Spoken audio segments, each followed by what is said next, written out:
যারা আমার সামনে বসেছে, আমার ডানে, আমার বামে, আমার পেছনে, পর্দার আড়ালে মা বোন যারা বসেছে, আল্লাহ তুমি সবাইকে জান্নাতি মেহমান হিসেবে কবুল করে নিও।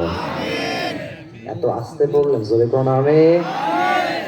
একটা দোয়া, এই একটা দোয়া যদি আল্লাহর কাছে অ্যাকসেপ্টেড হয়ে যায়, গ্রহণযোগ্য হয়ে যায়, প্রিয় ভাই, আমাদের কি আর কিছু চাই?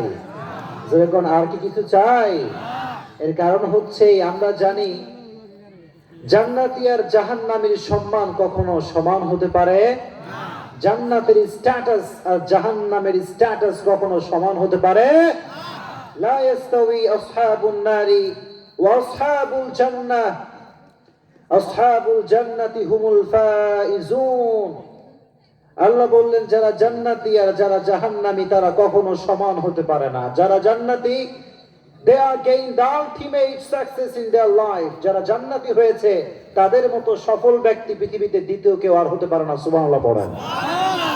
এজন্য রব আজকে এই ঠান্ডার ভেতরে আমরা টাকা পয়সা চাই না, আমরা বিশাল বড় ডুপ্লেক্স ট্রিপ্লেক্স হোম চাই না। এই যে মুরব্বিনা এজাম বসেছে এখানে কম্বল মুড়ি দিয়ে ঠান্ডায় থরথর থরথর করে আমরা কাঁপছি। আমরা জানি এটা কেউ দেখে না, দেখে কে? কেউ যেটা দেখতে পায় না সেটা দেখতে পায় একজন, তিনি কে? কেউ যেটা পারে না সেটা পারে কে? রব তুমি আজকে আমাদের এই বসাকে বলাকে কবুল করে নিয়ে পড়না আমিন। প্রিয় ভাইরা, আমরা যদি সকলেই আল্লাহর কাছে জান্নাত চাই, আল্লাহ কি ধন ভান্ডারে কোনো এক পয়সার অভাব হয়ে যাবে? জায়গা জমির অভাব হয়ে যাবে? আল্লাহ তাআলা হাদিসে কুদসির ভিতরে বললেন, লাউ আন্না আউওয়ালাকুম ওয়া আখিরাকুম ওয়া ইনসাকুম ওয়া জিন্নাকুম কামু আলা সাঈদিন ওয়াহিদ। আল্লাহ তাআলা বললেন এই পৃথিবীর সমস্ত মানুষ, সমস্ত জিন, সমস্ত পুরুষ, সমস্ত নারী যদি পৃথিবীর এক প্রান্তে দাঁড়িয়ে যায় আর আল্লাহকে বলে আল্লাহ এইটা দাও, ওইটা দাও, টাকা দাও, ধন দাও, সম্পত্তি দাও, আর আল্লাহ তাআলা বললেন তোদের সবাইকে সব চাহিদা পূরণ করার পরেও আমি আল্লাহ ধনভাণ্ডার থেকে 1 ইঞ্চি পরিমাণ কমবে না। কোন সুবহানাল্লাহ। হিউজ অ্যাসেট, আনলিমিটেড মানি, সীমাহীন টাকার মালিক একজন, তিনি কে? সীমাহীন জমির মালিক একজন, তিনি কে? এজন্য যা চাইবেন চাইবেন একজনের কাছে, তিনি কে? আজকাল অনেকে কিন্তু মাজারে গিয়ে সন্তান চায়, কথা কোন ঠিক কিনা? আর বাংলাদেশে যেই পরিমাণ পীর আছে আমার মনে হয় অন্য দেশে জনসংখ্যাও সেই পরিমাণ নাই। এলাকায় এলাকায় পীর, খাজা বাবা, অমুক বাবা, ন্যাংটা বাবা, তালা বাবা আছে না নাই? কিন্তু আমরা বিশ্বাস করি কোন বাপ আমাদের ইচ্ছা পূরণ করার ক্ষমতা রাখে না। সব ইচ্ছা পূরণ করার মালিক একজন, চিল্লায় কোন, তিনি কে? এজন্য রবের কাছে জান্নাত চাইবেন তো ইনশাআল্লাহ। জান্নাত পেতে চাইলে একটা আমল শিখাই দেব আজকে। যতদিন বেঁচে আছেন আমলটা সবাই করবেন তো ইনশাআল্লাহ। যদি কথা ঠিক হয় ঠিক বলবেন, বাঘের বাচ্চার মতো আওয়াজ দিবেন, পারবেন তো ইনশাআল্লাহ। একটা কথা বাংলাদেশে অনেক বেশি ভাইরাল, অনেক বেশি ভাইরাল। বিড়ালের মতো 500 বছর বেঁচে থাকার কোনো দাম নাই, সিংহের মতো 1 ঘন্টা বাঁচতে চায়। বিড়ালের মতো বেঁচে থাকার কোনো দাম নাই, চিল্লায় কোন ঠিক কিনা? যতদিন আমরা বেঁচে থাকবো মাথা উঁচু করে বেঁচে থাকবো। যদি আমার সার কাটা যায় সার কাটা যাবে, কিন্তু বাতিলের সামনে মাথা নত করবো না, চিল্লাই কোন ঠিক কিনা? জান্নাত যদি পেতে চান আজীবন আপনাকে ইসলামের পক্ষ নিয়ে কাজ করতে হবে, জোরে কোন ঠিক কিনা? কিন্তু বাংলাদেশে ইসলাম নিয়ে ষড়যন্ত্র কম না বেশি? ইকোটা একটু কমান, ইকোটা অনেক বেশি হয়ে গেছে, হালকা একটু কমায় দেন। আমাকে উত্তর করেন, বাংলাদেশে ইসলাম নিয়ে ষড়যন্ত্র কম না বেশি? মাঝে মাঝে অনেকে বলে বাংলাদেশে ইসলাম ধর্ম রাখতেই দিবে না, কথা কোন ঠিক কিনা? এরকম লোক নাই? বাংলাদেশের মানুষ খুবই sensitive. Islam is very sensitive issue. আপনি আমার বাপকে গালি দেন আমি সহ্য করে নিব, আপনি আমার মাকে গালি দেন আমি সহ্য করে নিব, দলকে গালি দিলে সহ্য করে নিব, কিন্তু আল্লাহর কসম ইসলাম নিয়ে একটা শব্দ বললে সহ্য করতে পারবো না। এজন্য বাংলার মানুষ এই কথা প্রমাণ করে দিয়েছে। বাংলার মাটিতে যারাই ইসলামের বিপক্ষে কথা বলবে, যারা ইসলামকে নিশ্চিহ্ন করতে চাইবে, তারাই দিন শেষে বাংলার মাটি থেকে হারিয়ে যাবে। ইসলাম ছিল, আছে, থাকবে। চিল্লায় কণ্ঠে কিনা? ইসলামকে কেউ কি নিশ্চিহ্ন করতে পারবে? কারো পক্ষে এটা সম্ভব হয়েছে? ইউরিদুনা লিউতফিউ নূরাল্লাহ বিআফওয়াহিহিম ওয়াল্লাহু মুতিম্মু নূরিহি ওয়ালাউ কারিহাল কাফিরুন। আল্লাহ বললেন, কাফেররা চায় ইসলামটাকে মাটির নিচে গেড়ে ফেলতে, কাফেররা চায় ইসলামটাকে পায়ের নিচে পদপিষ্ট করতে, কিন্তু আল্লাহ তাআলা বললেন, until the day of judgement, কিয়ামত পর্যন্ত গোটা বিশ্বে ইসলামটাকে ছড়িয়ে দিবে একজন, তিনি কে? You can't stop man. তুমি চাইলে থামাতে পারবে না, কারণ ইসলামের সমস্ত বিজয় এটা নিশ্চিত। ঠিক কিনা? একটা সময় ছিল যখন যুব সমাজ মমতাজের গানের আয়োজন করত। একটা সময় ছিল যখন যুবক সমাজ যাত্রাপাড়ার প্যান্ডেল করত। চিল্লায় কোন ঠিক কিনা? কিন্তু সময় এখন পরিবর্তন হয়ে গিয়েছে। এখন যুব সমাজ গানের পরিবর্তে আলেম সমাজকে নিয়ে এসে তাফসীর প্রোগ্রামের আয়োজন করে। চিল্লায় কোন ঠিক কিনা?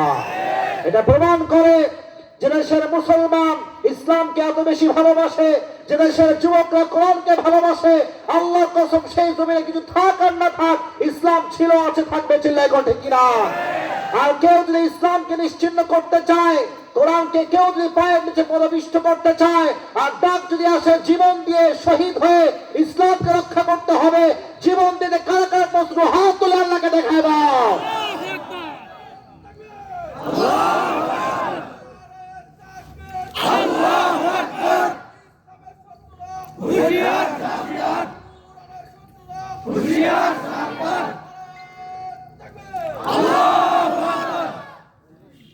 আপনারা ইসলামের পক্ষে থাকবেন তো ইনশাআল্লাহ?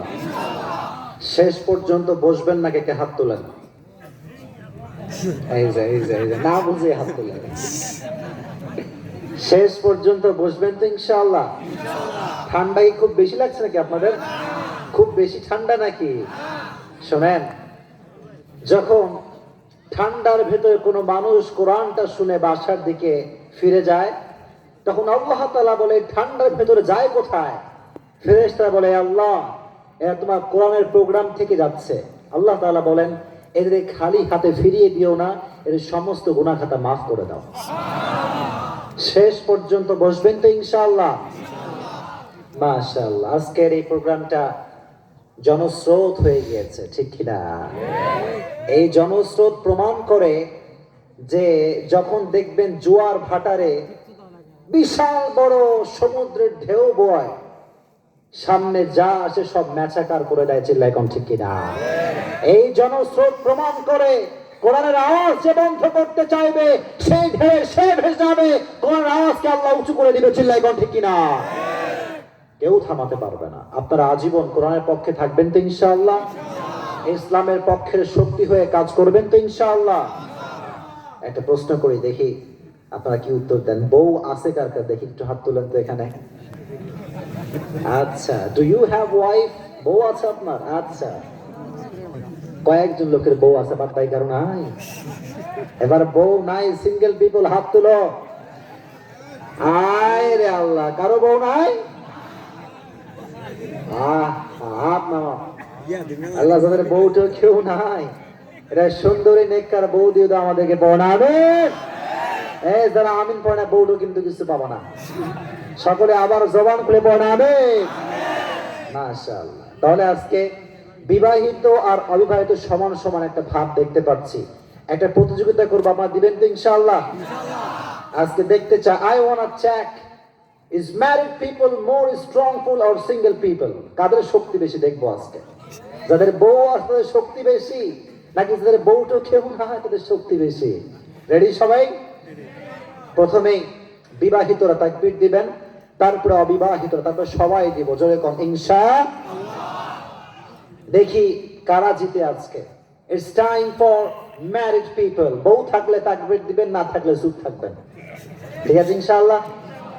দেখি বিবাহিতের শক্তি কেমন। সকলে তাকবীর দেন, লিল্লাহি তাকবীর। ওরে বাপ রে বাপ, আজকে অবিবাহিত শেষ। দেখি কে পারে। আবার লিল্লাহি তাকবীর। এই বউ থাকলে দিবেন খালি লিল্লাহি তাকবীর। চাচা মিয়াও গায়ের জোর লাগাইছে আজকে। যুবক তোমাদের কোনো খাওয়া দাওয়া আজকে নাই। আচ্ছা, it was really good performance. It's time for single people. বউ না থাকলে তাকবীর দিবা, ঠিক আছে ইনশাআল্লাহ। অনেক যুবক খালি ফেসবুকে পোস্ট করে, আমারে কেউ ভালোবাসে না, আমার কোনো বউটাও কেউ নাই। এরকম যুবক আছে না? নাই। আর কিছু কিছু যুবক কয়, আমার বন্ধুর 4টা গার্লফ্রেন্ড, আমার কেউ নাই। এরকম যুবক আছে? আচ্ছা, মাশাআল্লাহ। মহিলাদের ব্যবস্থা আছে, তাই না? মাশাআল্লাহ, মহিলাদের প্রজেক্টর দিয়ে শুনেছেন। আচ্ছা, মা বোনদের আল্লাহ ইসলামের খাদেমা হিসেবে কবুল করুন, আমিন। বাংলাদেশে একটা ট্রেন্ড হচ্ছে এইটা, মা বোনরা শপিং করলে হুজুরদের কোনো সমস্যা নাই, মা বোনেরা বেহার মতো চললে বেশি একটা সমস্যা হয় না। কিন্তু কোরআনের মাহফিলে আসলে কিন্তু এই মঞ্চ থেকে ফতোয়া দেওয়া শুরু হয়ে যায়। কথা কোন ঠিক কিনা? আল্লাহ মা বোনদেরকে ইসলামের শক্তি হিসেবে কবুল করুক, আমিন। এই যুবক, তাকবীর দিবা তো ইনশাআল্লাহ? বউ না থাকলে সকলে তাকবীর দাও, আমি দেখতে চাই কাদের শক্তি বেশি। লিল্লাহি তাকবীর। বিবাহিতরা ফেল, বিবাহিতরা ফেল, নিঃসন্দেহে কমপক্ষে 30% কম ফেল। চিল্লাই কও ঠিক কিনা? কারণ যাদের বউ আছে কি যে প্যারা রে ভাই, কি যে প্যারা। কিছু কিছু যুবক আমার এই যে তেলের বোতল দেয়, হুজুর এখনই ফু মারেন। আমি বললাম হোয়াট হ্যাপেন্ড ম্যান, কি হয়েছে? বলে হুজুর বউয়ের দ্বারা থাকার কোনো কায়দা নাই। এরকম কিছু বউ আছে না? নাই। আল্লাহ বাংলাদেশের সমস্ত বউকে স্বামীর জন্য জান্নাতের কারণ বানায় দিও। এত আসতে পড়লেন, জোরে কোন আমিন। তার মানে আপনার বউ নিয়ে খুব প্যারাডারে আছেন নাকি? এই পাশে কিন্তু মা বোনেরা আছে, কিন্তু খুব সাবধান, আওয়াজ দিলে কিন্তু খবর আছে, ঠিক কিনা? আচ্ছা, মাশাআল্লাহ। আবার অবিবাহিত 2বার তাকবীর দিবা। লিল্লাহি তাকবীর, আল্লাহু আকবার, লিল্লাহি তাকবীর, আল্লাহু আকবার। মাশাআল্লাহ। তাকবীর দিলে সমস্যা আছে। ওয়া রাব্বাকা ফাকাব্বির, glorify the name of your lord. তুমি যেখানে যাবে একটা শব্দ তোমাকে উচ্চ স্বরে উচ্চারণ করতে হবে, আল্লাহু আকবার, আল্লাহু আকবার। আর কারো যদি আল্লাহু আকবার স্লোগান শুনে ভালো লাগে, সে মুসলমান ঘরের সন্তান হতে পারে না। মুসলমানদের পরিচয়। আল্লাহর হাবিব যখন কাফেরদের অত্যাচার সহ্য করতে না পেরে তাদের দুর্গে আঘাত করেছেন, আল্লাহর হাবিব বলেছেন লিল্লাহি তাকবীর, আল্লাহু আকবার। তাকবীর দিবেন তো ইনশাআল্লাহ? তাকবীর ভালো মাহফিলে আসবেন না। আল্লাহর আওয়াজ যার ভালো লাগে সে আল্লাহকে ভালোবাসতে পারে না। আজকের এই মাহফিল ইসলামিক শান্তি ফাউন্ডেশন উদ্যোগে আয়োজিত, স্থান বাঘের বাড়ি কাকরজান উচ্চ বিদ্যালয় মাঠ। কাকড়াজান উচ্চ বিদ্যালয় মাঠ। মাঠ তো অনেক বড়, মাশাআল্লাহ, বিশাল বড় মাঠ। সভাপতি রয়েছেন আজকে মাহফিলের আলহাজ কিসমত আলী মাস্টার, উনি আছে এখানে? আচ্ছা, মাশাআল্লাহ, দোয়া রাখবেন ইনশাআল্লাহ। আমি বুঝি নাই যে উনি এখানে বসে আছেন। মাশাআল্লাহ, মুরব্বী, আল্লাহ ওনাকে ইসলামের জন্য কবুল করুক, আমিন। আল্লাহ ওনাকে নেক হায়াত দান করুক, আমিন। যতদিন বেঁচে আছে ইসলামের পক্ষের খাদেম হিসেবে কবুল করুক, আমিন। মুরব্বীদের ঠান্ডা একটু বেশি লাগে, দেখছেন কত মুরব্বীরা ঠান্ডার ভিতরে বসে আছে। আল্লাহ মুরব্বী আব্বাজানদেরকে ইসলামের জন্য কবুল করুক, আমিন। পাশাপাশি অনেক ওলামা একরাম এখানে রয়েছেন। আমার পূর্বে আলোচনা করেছেন মুফতি ইয়াহিয়া বিন নজরুল ঢাকা, আল্লাহ ওনাকেও ইসলামের জন্য কবুল করুক, আমিন। অনেকেই রয়েছেন যারা এই প্রোগ্রামকে বাস্তবায়ন করার জন্য একটা মেধা, একটু শ্রম যারা দিয়েছেন, একটা পয়সা যারা দান করেছেন, আল্লাহ সবাইকে ইসলামের জন্য কবুল করে নিক, আমিন। আল্লাহ সবাইকে আজকে এই প্রোগ্রামটাকে জান্নাতের ওসিলা হিসেবে কবুল করুক, আমিন। আজকে যেহেতু রাত বেশি হয়ে গিয়েছে, আজকে আমরা লম্বা চড়া বেশি কথা বলবো না। আমরা আজকে কোরআন থেকে একটা সূরার তাফসীর শুনবো, জোরে কোন ইনশাআল্লাহ। সূরাটার নাম হচ্ছে সূরাতু আল কারিআহ। এটা আমি খুতবার শুরুতে তেলাওয়াত করেছি। সূরাটার নাম হচ্ছে সূরাতু আল কারিআহ। এটা কোরআনের ভিতরে 101 নম্বর সূরা। এই সূরার আয়াত সংখ্যা হচ্ছে 11টা। আয়াত সংখ্যা কয়টা? আর সূরার নাম্বার কত? 101। প্রিয় ভাইরা, তাফসীর মুখস্থ করে করে শুনবেন, ঠিক আছে ইনশাআল্লাহ? আমরা তাফসীর করব, পাশাপাশি কারেন্ট সিচুয়েশন, বর্তমানে কি চলছে, কি ফিতনা চলছে, সেগুলো আমরা কিছু কথা বলবো ইনশাআল্লাহ। আর একটা কথা মনে রাখবেন, মাহফিলে যুবক যেমন থাকে মুরব্বীও তেমন থাকে, ঠিক কিনা? ওয়াজ যখন হবে, যুবকদের কথা বললে মুরব্বীরা রাগ করবেন না, মুরব্বীদের কথা বললে যুবক তোমরা রাগ করতে পারবে না, ঠিক কিনা? আর মা বোনদের কথা বললে আপনার উঠে যাবেন না, সবাই বসে বসে শেষ পর্যন্ত দোয়ার বরকত নিয়ে যাবেন তো ইনশাআল্লাহ। তাহলে সূরাটা হচ্ছে সূরাতু আল কারিআ। সূরাটা কোরআনের সংখ্যা অনুযায়ী 101 নম্বর সংখ্যা, আর আয়াত সংখ্যা হচ্ছে আয়াত সংখ্যা কয়টা? 11টা। এই সূরার আলোকে আমরা কিছু কথা বলবো, জোরে কোন ইনশাআল্লাহ। প্রত্যেকটা সূরার দুইটা পার্ট রয়েছে, দুইটা পর্ব রয়েছে। একটা পর্বের নাম হচ্ছে মাক্কি, আর একটা পর্বের নাম কি? প্রিয় ভাইরা কথা বলেন, আর একটা পর্বের নাম কি? There are two character, number 1 Madani, number 2 makki. বিশ্বনবীর জীবনীতে পর্ব হচ্ছে দুইটা পার্ট। বিশ্বনবীর জীবনীতে দুইটা পার্ট, একটা হচ্ছে মাক্কি পার্ট আর একটা হচ্ছে মাদানী পার্ট। মাক্কি পার্টের ক্যারেক্টারিস্টিক্স বা বৈশিষ্ট্য হচ্ছে বিশ্বনবী কালেমার দাওয়াত দিয়েছেন, তাওহীদের দাওয়াত দিয়েছেন, বিশ্বনবী রিসালাতের দাওয়াত দিয়েছেন, সুবহানাল্লাহ পড়েন। কিন্তু বিশ্বনবীর ভাষা ছিল নরম ভাষায় বিশ্বনবী কথা বলেছেন। কারণ শত্রু যখন বেশি হয়ে যায়, মানুষের সাউন্ড অটোমেটিক্যালি কমে যায়, ঠিক কিনা? আমার পক্ষে যখন লোক বেশি, দেখবেন আমার সাউন্ড অনেক বেশি, কারণ আমি আজকে এই কথা বুঝে গিয়েছি, এখানে যারা বসেছে সবাই কোরআনের পক্ষের লোক। আজকে যা যা বলবো বীরের মতো বলবো, চিল্লাই কোন, ঠিক কিনা? বিশ্বনবী মক্কার জমিনে কালেমার দাওয়াত দেওয়া শুরু করলেন। বিশ্বনবীর ভাষা ছিল নরম, কারণ চারিদিকে কাফেরদের অত্যাচার আছে না নাই? কাফেররা বলল, মুহাম্মদ স্টপ, থেমে যাও, স্টপ ইউর দাওয়া মিশন, থেমে যাও। তোমাকে আমরা নারী দেব, সম্পদের পাহাড় দেব, ক্ষমতার চেয়ারে বসিয়ে দিব। আল্লাহর হাবিব বলেন, তোমাদের 3 দফা আর আমার দফা হচ্ছে একটা। আমার দফা কয়টা? জোরে কোন কয়টা? লাউ দাউ আশ-শামসা ফি ইয়ামিনি ওয়াল কমারা ফি ইয়াসারি। সূর্য যদি ডান হাতেও দাও আর চন্দ্র যদি বাঁ হাতেও দাও, আমি আল্লাহর হাবিবকে এক মুহূর্তের জন্য কালেমার পথ থেকে হটানো যাবে না, চিল্লাই কোন, ঠিক কিনা? আমার নবী এই কালেমার দাওয়াত নিয়ে তায়েফের জমিনে গেলেন। তায়েফের জমিনে কাফেররা কি নবীজির দাওয়াতি গ্রহণ করেছিলেন? করেছিলেন? করে নাই। যুবকদেরকে লেলিয়ে দিয়েছে। তারা বলেছে, ইন্নাকা লামাজনুন, নাউযুবিল্লাহ পড়েন, আচ্ছা মুহাম্মদ তুমি পাগল। তায়েফের দুষ্ট ছেলেরা নবীজির গায়ে পাথরের আঘাত করেছে। নবীজির পুরো গা ঝরঝর করে রক্ত পড়েছে। এত কষ্ট করার পরেও নবীজি কি কাফেরদেরকে বদদুয়া দিয়েছিলেন? জয়কম দিয়েছিলেন? দেন নাই, বদদুয়া করেন নাই।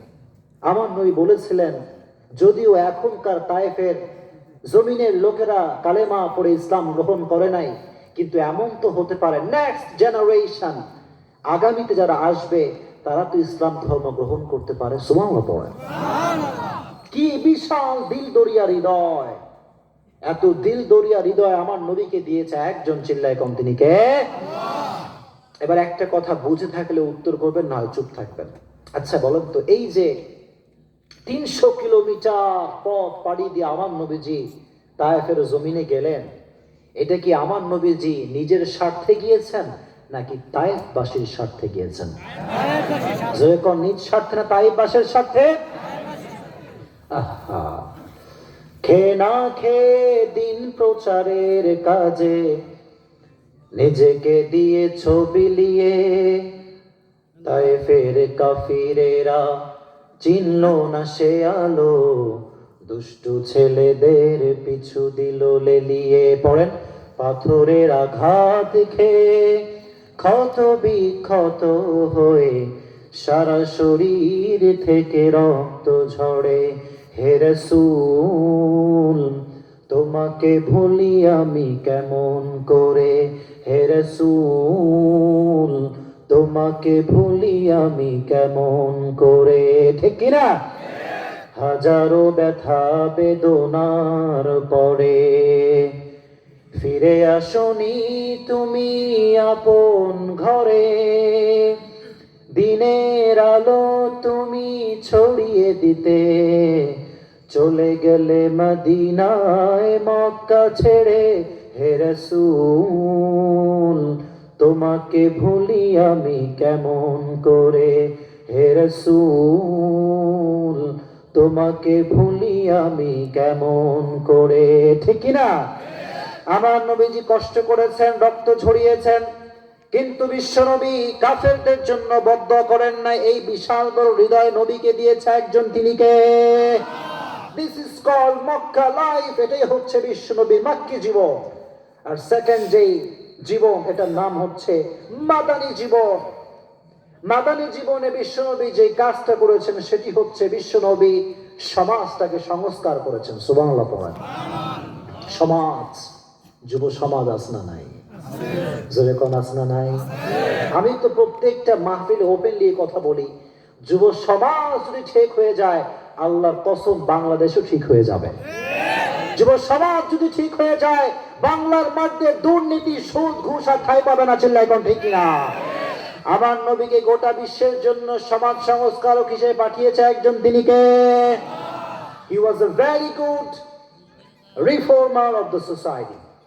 As a father, as a teacher, as a lawyer, as a commander, as a messenger, as a last messenger, Muhammad is the superman of the world. Subhanallah.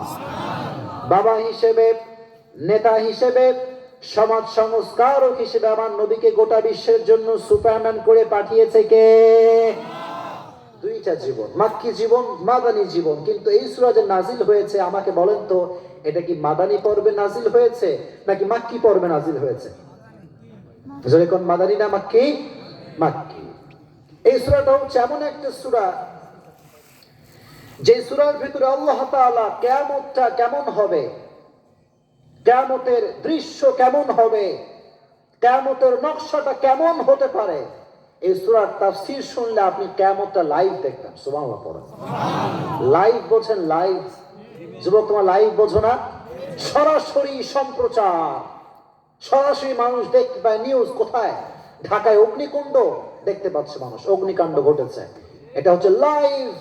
আল্লাহ তাআলা এই সূরার ভিতরে কিয়ামতের নকশাটা এমন করে এঁকে দিয়েছেন, যদি কেউ এই সূরাটা পড়ে, তাফসীর কেউ পড়ে, তাফসীর কেউ শোনে, সে কিয়ামতটা চোখের সামনে লাইভ দেখতে পাবে যে কিয়ামতটা কেমন হতে পারে। এই আইডিয়া এই সূরার ভিতরে, তাফসীরটা, ব্যাখ্যাটা এই সূরার ভিতরে দিয়েছে একজন, তিনি কে? জোরে কোন কে?